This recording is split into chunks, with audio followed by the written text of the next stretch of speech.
नमस्कार, मैं हूं अजय। 9 बज चुके हैं तो दिन की सभी बड़ी खबरें और आज 9 बजे के इस बुलेटिन में आपको दिखाएंगे हम शिक्षा मित्रों के मामले में कैसे सुप्रीम कोर्ट से यूपी सरकार को राहत मिली है। देश भर में कोरोना के बढ़ते मामलों को लेकर भी खबरें होंगी। बाहुबली विधायक विजय मिश्र को हाईकोर्ट से कैसे झटका लगा है ये भी आपको बताएंगे। अयोध्या में पाप की क्या कहानी होगी और साथ ही छठ के रंग भी होंगे अगले आधे घंटे में, तो बने रहिए हमारे साथ। सबसे पहले बुलंदशहर से बड़ी खबर। यहां बीच सड़क पर कुछ युवक स्टंट करते नजर आए। इन युवकों ने बंदूक जैसी नाल से विस्फोटक छोड़े। ये देखिए, बीच सड़क पर ट्रैफिक के बीच गाड़ियों की जबरदस्त आवाजाही है और यहां पर इनकी बदमाशी तस्वीरों में दिखाई दे रहा है। युवक कानून की धज्जियां उड़ा रहे हैं, लोगों को खतरे में डाल रहे हैं, पुलिस को खुली चुनौती दे रहे हैं। बुलंदशहर में विस्फोटक इन युवकों ने छोड़ा। प्रदूषण तो हो ही रहा था, खतरा भी दूसरों के ऊपर। ये देखिए, कार से बाहर निकलकर सड़क पर जैसे वो गोलीबारी कर रहे हों, ऐसी तस्वीर, लोगों को परेशानी में डालने वाली तस्वीर। बीच ट्रैफिक, कौन है ये बदमाश?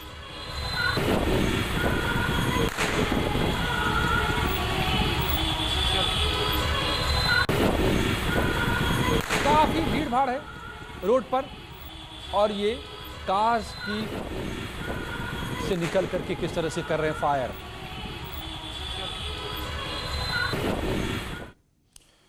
अयोध्या से खबर, जहां पर दलित लड़की के साथ गैंगरेप के मामले में महिला पुलिस कर्मियों ने पीड़िता के साथ मारपीट की थी, उसकी खबरें आ रही थी। खबर के बाद प्रशासन हरकत में आया और आरोपी महाराजगंज की महिला पुलिसकर्मी शशि और नीतू को लाइन हाजिर कर दिया गया है। जांच के आदेश भी दिए गए हैं। तो गैंगरेप पीड़िता के साथ मारपीट की खबर मिली थी शशि और नीतू नाम की महिला पुलिसकर्मी के द्वारा। अब इस पर कार्रवाई हुई है। थाना महाराजगंज की 2 महिला आरक्षी नीतू और शशि के द्वारा अच्छा व्यवहार नहीं किया गया। इस प्रकरण के संज्ञान में आते ही इसमें जानकारी की गई तो यह ज्ञात हुआ कि पीड़िता के द्वारा 164 के बयान में भी ऐसी कोई बात यद्यपि नहीं बताई गई है, फिर भी नैसर्गिक न्याय के सिद्धांत का पालन करते हुए इस आरोप की निष्पक्ष जांच के लिए राजपत्रित अधिकारी के द्वारा इस प्रकरण की जांच की जा रही है और जांच पूरी होने तक इन दोनों महिला आरक्षियों को पुलिस लाइन में भेज दिया गया है, लाइन हाजिर कर दिया गया है और इस अभियोग में सारी कार्यवाही तत्परतापूर्वक की गई है। पीड़ित परिवार की सुरक्षा सुनिश्चित कराई जा रही है। और बुलंदशहर में रेप पीड़िता ने दिल्ली के अस्पताल में इलाज के दौरान दम तोड़ दिया। इसके बाद उसके गांव में परिजनों ने अंतिम संस्कार किया। पीड़ित परिजनों का आरोप है कि आरोपी का परिवार लगातार केस वापस लेने का दबाव बना रहा था। बात नहीं मानने के बाद आरोपी के रिश्तेदारों ने उनकी बेटी को जला डाला। इससे इलाज के दौरान उसकी मौत हो गई। देर शाम आज पीड़िता का अंतिम संस्कार किया गया।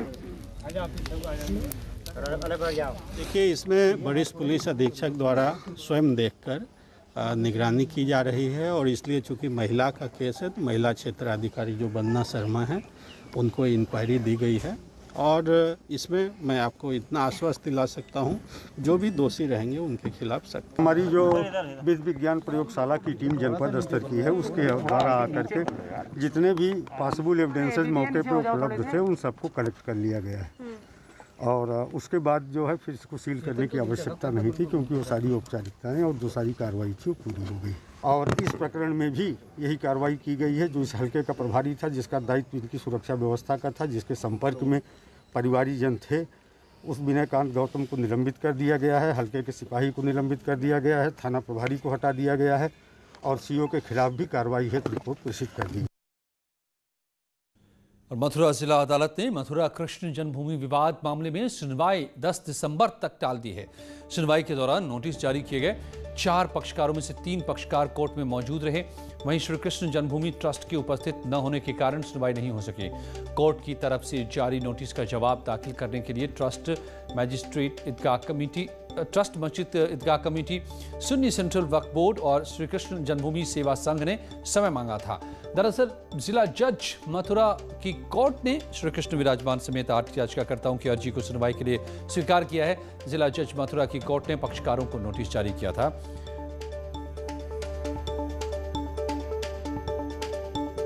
जिला जज महोदय के सामने 3 पक्षकार अपीयर हुए हैं, जिसमें ट्रस्ट मस्जिद ईदगाह, सुन्नी सेंट्रल वक्फ बोर्ड और कृष्ण जन्मभूमि सेवा संघ ओपी नंबर 4, ये सारे लोग अपीयर हुए हैं। श्री कृष्ण जन्मभूमि ट्रस्ट अपीयर नहीं हुआ है और इसके अलावा 3 इम्प्लीटमेंट एप्लीकेशंस आई हैं। कोर्ट ने हमें टाइम दिया है कि हम उनकी इम्प्लीटमेंट एप्लीकेशंस पे अपना ऑब्जेक्शन फाइल करें और 10 दिसंबर की डेट लगाई गई। इलाहाबाद हाईकोर्ट ने पीएफआई केस में हैबियस कॉर्पस जारी किया है, यानी अब इस केस के गिरफ्तार आरोपियों को हाईकोर्ट के सामने पेश करना होगा। हाईकोर्ट ने मथुरा जेल के सुप्रिंटेंडेंट, माठ थाने के दारोगा और यूपी सरकार और केंद्र सरकार को भी नोटिस दिया है। कोर्ट ने कहा है कि 14 दिसंबर को आरोपियों को पेश किया जाए। दरअसल बुलंदशहर के बूलगढ़ी कांड के बाद मथुरा से कुछ लोगों को गिरफ्तार किया गया था। इन पर आरोप है कि ये पीएफआई के लिए काम करते हैं और बुलंदशहर जाकर हिंसा भड़का सकते थे। इनकी गिरफ्तारी 5 अक्टूबर को हुई थी, तब से आरोपी जेल में हैं। अब जब हाईकोर्ट ने हैबियस कॉर्पस यानी बंदी प्रत्यक्षीकरण का नोटिस जारी किया है, तो आरोपियों को इलाहाबाद हाईकोर्ट में तय तारीख में यानी 14 दिसंबर को पेश करना होगा। लेकर हैबियस कॉर्पस जो माननीय उच्च न्यायालय में दाखिल किया गया, उसकी सुनवाई करते हुए माननीय न्यायमूर्तिगण प्रतिकर दिवांकर और माननीय न्यायमूर्ति पीके श्रीवास्तव जी ने केंद्र सरकार, राज्य सरकार और जेल अधीक्षक मथुरा और साथ ही साथ सब इंस्पेक्टर जिसने कि FIR किया था परबल प्रताप सिंह थाना मान, इसको नोटिस जारी किया है। सीएम योगी आदित्यनाथ ने 69,000 सहायक अध्यापक भर्ती केस में सुप्रीम कोर्ट के फैसले का स्वागत किया है।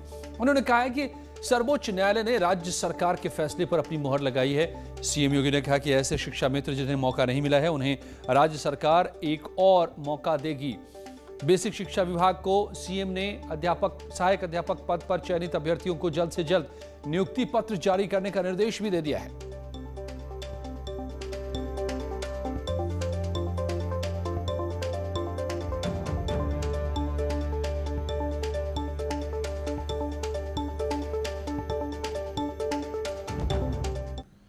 और यूपी में कांग्रेस अपने आप को मजबूत करने की कोशिशों में जुटी है, लेकिन काशी में 2 कांग्रेसी ही कैसे आमने सामने हैं, देखिए रिपोर्ट।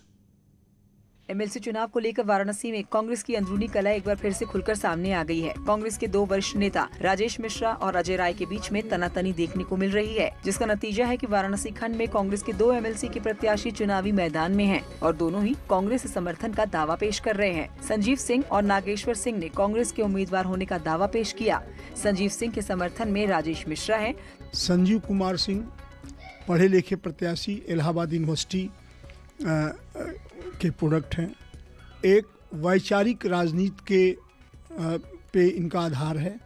आजकल के नेता कब कौन किस पार्टी में चला जाएगा कोई नहीं जानता। तो वहीं नागेश्वर सिंह के समर्थन में अजय राय उतरे हुए हैं। नागेश्वर सिंह के नामांकन में शहर कांग्रेस कमेटी, जिला कांग्रेस कमेटी, सेवा दल के प्रदेश अध्यक्ष प्रमोद पांडे जी, मैं, सतीश चौबे, जितने भी वरिष्ठ कांग्रेस के लोग थे, सब लोग नागेश्वर सिंह जी के साथ रहे और आज भी हैं। 2 वरिष्ठ नेताओं के बीच वर्चस्व की इस लड़ाई में पार्टी पदाधिकारियों ने भी चुप्पी साधी हुई है। पिछले कुछ महीनों से शिवपाल यादव और अखिलेश यादव एक दूसरे को लेकर नरमी दिखा रहे हैं। इस बीच शिवपाल यादव ने कहा है कि एसपी में अब उनकी पार्टी का विलय नहीं हो सकता। अगर शर्तें उनकी मानी गई तो गठबंधन पर विचार किया जाएगा। मिशन 2022 की तैयारियों में जुटे प्रगतिशील समाजवादी पार्टी के राष्ट्रीय अध्यक्ष शिवपाल सिंह यादव ने समाजवादी पार्टी में विलय की संभावनाओं से साफ इनकार किया है। बहराइच में एक निजी कार्यक्रम में पहुंचे शिवपाल सिंह यादव का कार्यकर्ताओं ने जोरदार स्वागत किया। इस दौरान शिवपाल ने मीडिया के सवालों का खुलकर जवाब भी दिया। उन्होंने पार्टी की समाजवादी पार्टी में विलय से साफ इनकार किया है। हमारी पार्टी विलय नहीं होगी, वो समय निकल चुका है। लोकसभा से पहले हमने जरूर सोचा था हम सब लोग एक रहें, लेकिन जब हमारी पार्टी अब बन चुकी है, लोकसभा के चुनाव हम लड़ चुके हैं, हमारा चुनाव चिन्ह है चाबी, अलायंस जरूर करेंगे। हालांकि 2022 में समाजवादी पार्टी से गठबंधन की संभावनाओं को जरूर जिंदा रखा है। उन्होंने कहा कि अगर सम्मानजनक सीटें मिली तो हम गठबंधन जरूर करेंगे। शिवपाल यादव ने योगी सरकार पर भी निशाना साधा और यूपी में नौकरशाही के हावी होने की भी बात कही। वाराणसी में दिन दहाड़े एक युवक पर बदमाशों ने ताबड़तोड़ गोलियां चला दी। मामला भेलूपुर थाना इलाके के धाम कॉलोनी का है। बाइक सवार बदमाशों ने एक हॉस्टल के मैनेजर को गोलियों से भून डाला और मौके से फरार हो गए। मौके पर पुलिस पहुंची, घायल मैनेजर को अस्पताल में भर्ती कराया है, जहां उसकी हालत नाजुक बताई जा रही है। पुलिस के मुताबिक मामला आपसी रंजिश का है। जल्द ही आरोपियों को पकड़ लिया जाएगा। थाना भेलूपुर क्षेत्र में एक व्यक्ति विशाल कुमार के ऊपर अभी हमला किया गया, जिसमें फायरिंग में उनके चोट लगी है और यहाँ ट्रॉमा सेंटर में उनको एडमिट कराया गया, उनका इलाज चल रहा है। ये थाना भेलूपुर क्षेत्र में आता है और अभी मेरी बात हुई है डॉक्टर से, उनके इलाज के लिए बोल दिया गया है। साथ ही साथ जो हमलावर हैं उनके बारे में हमें कुछ सुराग मिले हैं और इनसे भी बातचीत की गई। हालांकि ये किसी रंजिश का होने से या किसी विवाद के होने से इनकार कर रहे हैं। हमारी इस मामले में तफ्तीश चल रही है। बिजनौर में गैंगस्टर अकरम की संपत्ति कुर्क कर दी गई। पुलिस ने नगीना इलाके में अकरम की करीब 20 लाख रुपए की संपत्ति जब्त कर ली है। अकरम पर गैंगस्टर एक्ट में एफआईआर दर्ज है। इस पर अवैध वसूली का भी आरोप है। लोगों को डरा धमका कर उनसे रुपए ऐंठता था। आरोप है कि लूट खसोट के रुपयों से ही इसने संपत्ति बनाई, जिसे अब पुलिस ने जब्त कर लिया है।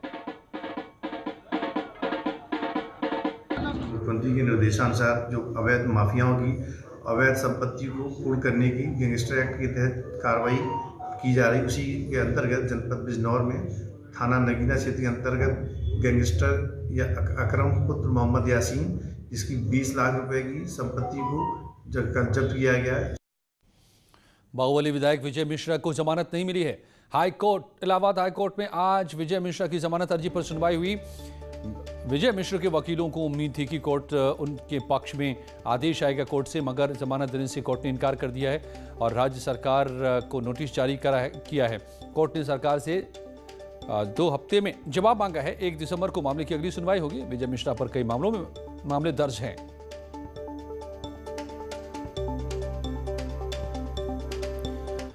और हाई कोर्ट के साथ साथ मिर्जापुर में भी आज विजय मिश्र के एक केस में सुनवाई हुई, जहां विजय मिश्र पेश किए गए। पेशी से बाहर निकलने पर विधायक ने कहा कि उनकी हत्या की साजिश रची जा रही है।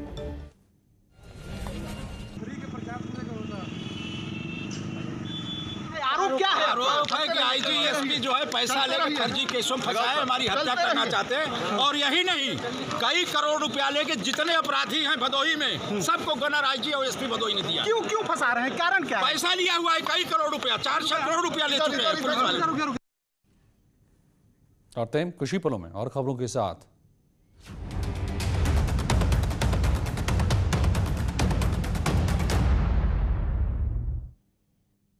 Welcome back. देश भर में लोक आस्था के पर्व छठ की तैयारियों में लोग जुट गए हैं।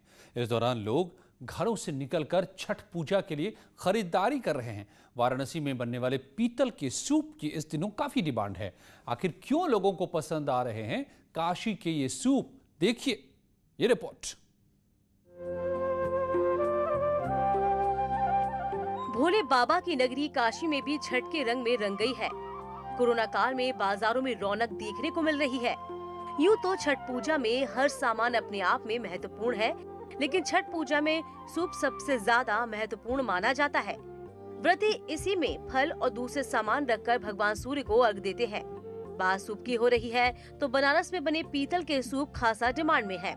इनकी खासियत ये है कि पीतल के सूप सूर्यमुखी होते हैं, जो सिर्फ बनारस में ही बनते हैं। यही डिजाइन इन्हें औरों से अलग करती है। इसीलिए छठ पर्व पर इसकी डिमांड बिहार से लेकर दिल्ली तक और अन्य राज्य में रहती है। इसका सूप का डिमांड बहुत ज़्यादा बढ़ गया। देखते देखते हमको लगता है 10 साल के बीच में बहुत डिमांड बढ़ गया इसका। ये सूप जाता है बिहार, झारखंड, इलाहाबाद, बहराइच, लखनऊ, हर जहाँ पूरे प्रांत में जाती है।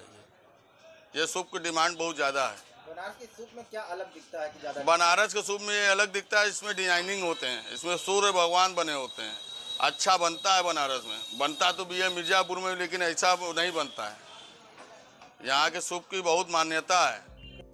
आधुनिकता के समय में हर कोई छठ पूजा को और आकर्षक तरीके से मनाना चाहता है। बांस के लकड़ी के सूप तो पूजा में शामिल होते ही है, लेकिन हर पूजा करने वाला व्यक्ति एक पीतल के सूप को जरूर चढ़ाता है।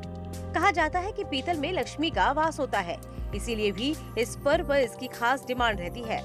बनारस में बनने वाले जो पीतल के सूप हैं वो एक अलग ही उसके हैं, क्योंकि उसमें बनारस में मान्यता है, ये बनारस में ही मिलते हैं, पाए जाते हैं और यहाँ पे बनते हैं। खास तौर पे ये बात होती है उसमें लक्ष्मी जी का वास होता है और लोग ये मानते हैं, मान्यता ये है कि लोग अगर इस सूप में पूजन करेंगे तो उनकी जो पूजा है वो सफल मानी जाती है और वो बहुत अच्छा इस चीज़ को मानते हैं। कोरोना काल में छठ पर्व का उत्सव बाजार में एक बार फिर से रौनक लेकर आया, तो वहीं पीतल के सूप बनाने वाले व्यापारियों के लिए भी वरदान साबित हो रहा है, क्योंकि मंद पड़े व्यापार में इस सूप के कारण जान आ गई है।